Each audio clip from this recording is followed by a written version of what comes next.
Welcome to the presentation on the important care call information. At the end of this presentation, please navigate to the care call information exam and complete it to the best of your abilities.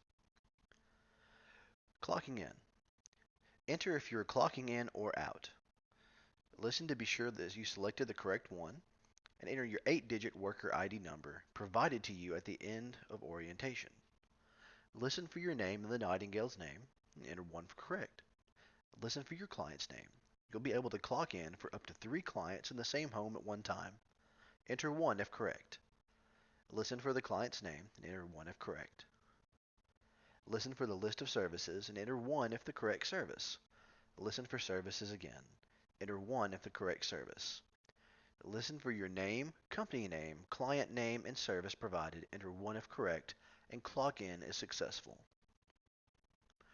Enter if you are clocking in or out to clock out. Enter your 8-digit worker ID and listen for the Nightingale's name and your name. Enter 1 if correct. Listen for your name, Nightingale's name, service provided, and the client name.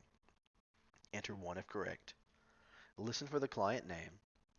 Enter the first activity code and then press pound. Listen for activity and enter 1 if correct. Repeat for every activity you provided. Enter pound when done entering all activities. Listen to be asked about observations. Enter 70 and pound if there are no new changes. Listen for observation. Enter 1.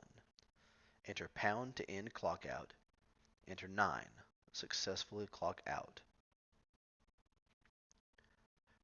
You will have several codes and options with personal care needs, nursing, and then a list of observation codes. These are generally kept on the client's refrigerator.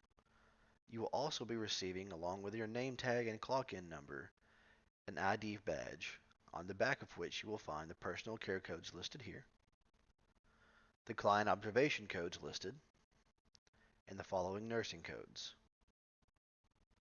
Important reminders. You are still required to complete and turn in your care plans each week. Be sure to listen to every prompt when you're clocking in and out. You may clock in and out for up to 3 clients in one home. Remember to clock out for every service specified. If you think you've made a mistake, press 2 to go back and correct it instead of 1 to confirm. If you still experience difficulty or don't hear everything repeated correctly, including your name, the company, or the client, then call your local service coordinator. Observation codes are for new changes only, not ongoing conditions. If your client's had a stroke last year and has slurred speech since the stroke, you do not punch in any code for that because it's not a new change. Code 70 will be used most of the time. If you enter an observation code other than 70, you must call your nurse supervisor to report changes in conditions. The care call system is used for community long-term care, CLTC, clients, and the care plans will always be purple. This is the end of the presentation. Please proceed to the exam now and complete it to the best of your abilities.